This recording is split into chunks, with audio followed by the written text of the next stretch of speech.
I love Final Fantasy XV on PS4.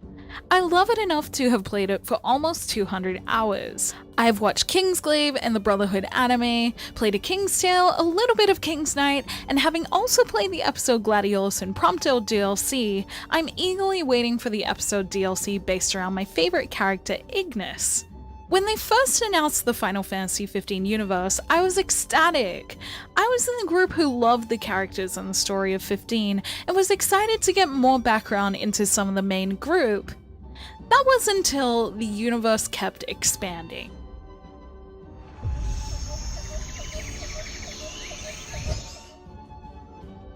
Final Fantasy XV began as a universe from its uncovered release date announcement event.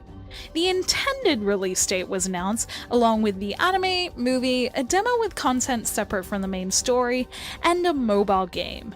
The Final Fantasy XV universe started off nothing short of beefy, and gave enough to satisfy the fans who needed something to hold off until what ended up being its November release, while also giving things to look forward to further down the line.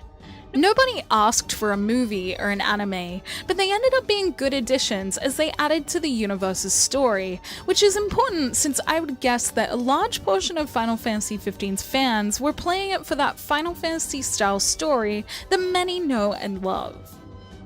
There was an outlier in this event though, and it was in the form of Justice Monsters 5, which was a pinball minigame that ended up being featured in restaurants in the console version of Final Fantasy XV. In hindsight, this is probably the start of the power of Final Fantasy XV as a name being used for profit and promo, as it didn't add much to the console game itself other than a potential, wow, I played it on my phone and now it's on my TV feeling. I haven't played much of Justice Monsters 5 other than the quick bit I had to for a trophy, so I don't have much to say about it, but it's not alone in being a retro-inspired game used for a little bit of promo. A King's Tale was a free PS4 title I enjoyed and gave an insight into King Regis' younger years, which I liked, and thought was ultimately good for the universe in the end. On the other hand is King's Knight Wrath of the Dark Dragon, a game that the characters of Final Fantasy XV went on about being fun in the game, but is a remake of an older game, thus not adding anything to the Final Fantasy XV universe. It's with Final Fantasy XV Uncovered that two different sides of Final Fantasy XV's universe seem to emerge. The side that enriches the universe by building on its world of Eos, where titles like the Brotherhood anime and Kingsglaive sit. Then there's the other side that adds gameplay, which I'm not against, but without new story, and throws in elements such as gachas and in-game currency that make money. I understand that the Final Fantasy XV name is a profitable one, and 15 was a very hyped up title, but when you're going to use its name and call it a part of a universe, I think it needs to bring something to that universe itself.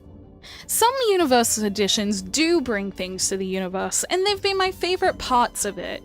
Since A King's Tale, there's been episode Gladiolus and episode Prompto, and both were a great step in the right direction for adding new gameplay and story elements.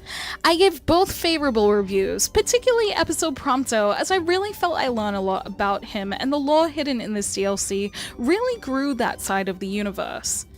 Episode Gladiolus' interactions with Cor also gave insight into the world of Final Fantasy XV at a different time, which was again valuable for the series, and I'm sure episode Ignis will continue this trend.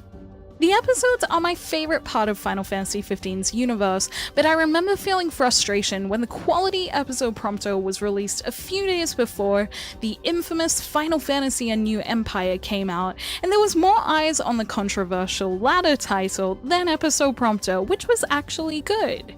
Final Fantasy A New Empire is on that other side of Final Fantasy XV's universe, with its in-game currency and its balance mechanism that tends to favor those who pay to play, making it highly controversial.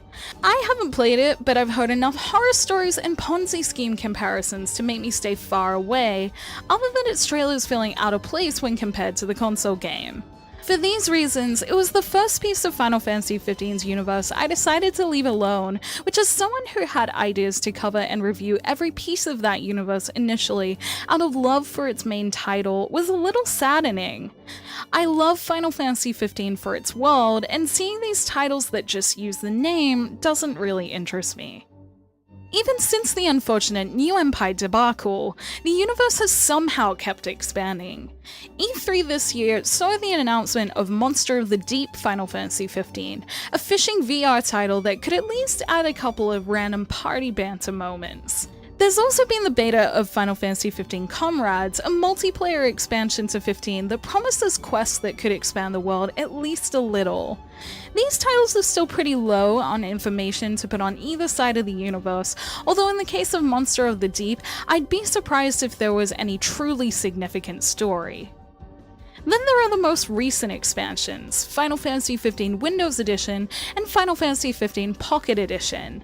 I like that there is a focus on making Final Fantasy XV available to more people, and the visually stunning PC version looks fantastic and will satisfy the fan demand of those who have been hoping for a PC port. The Pocket Edition of Final Fantasy XV is a bit out of left field though. I'm not sure if anyone was hoping for a version of Final Fantasy XV for smartphones, especially one with deformed character models that fall somewhere between cute and weird.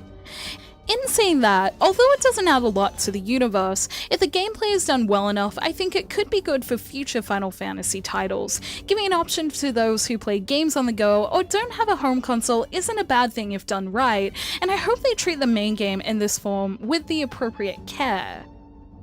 This new mobile title leaves things in an interesting place. I'm starting to lose count of how many things are in the Final Fantasy XV universe, and it has certainly evolved. When it started, the universe was mostly about expanding on the game's story, whether it was telling a new story in the case of the anime and special demo, or showing a piece of the world in Justice Monsters 5. Fast forward to now, and the universe continues that spirit with the quality character episode DLCs that expand on moments of time in 15's story, but these episodes are also alongside re-releases that only tell the story and don't expand, and in-game currency-filled mobile games that use the name and give nothing back. The rich story-filled universe of Final Fantasy XV that I saw in Uncovered is becoming murky, and I think it's time to stop expanding, at the very least with experiences that don't build the universe. While I'd probably happily accept more story episodes, any new games or attempted solutions at what went wrong in the universe would only muddle the original title and story of the universe even more. Final Fantasy XV is a great game on its own, and it's strange to have such a variation of content associated with it. Experiences like A King's Tale, the character episodes, and anime all had something to bring to the table for EOS, making them seem like valuable additions and making the universe feel rich and interesting. The problem with Final Fantasy XV's universe is the other group of experiences that may try new things in gameplay and tech, but otherwise add nothing to the actual world of Final Fantasy XV, except for watering down its main title.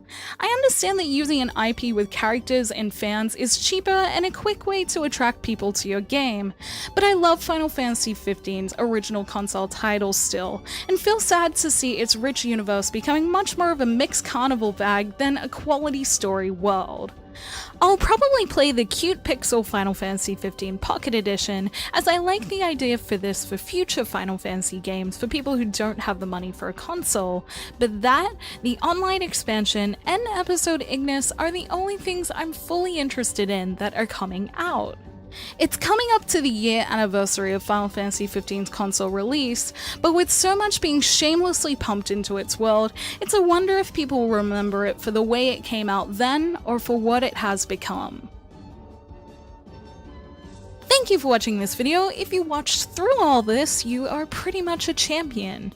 Please let me know in the comments below what you think about the state of Final Fantasy XV's universe, and if you're interested in the next few expansions. Especially, I'd love to know what you guys think of that Pocket game. It's really interesting. You can like this video if you enjoyed it, subscribe to my channel for more JRPG content like this, and ring the bell to get notifications on whenever I post so you don't miss a thing. Check out the blog at jrpgjungle.blogspot.com. I do everything I do here but in written form with sometimes some extra posts, and you can find me on social media on Twitter, Facebook, and Instagram, all at JRPGJungle. And until next time, thank you, bye!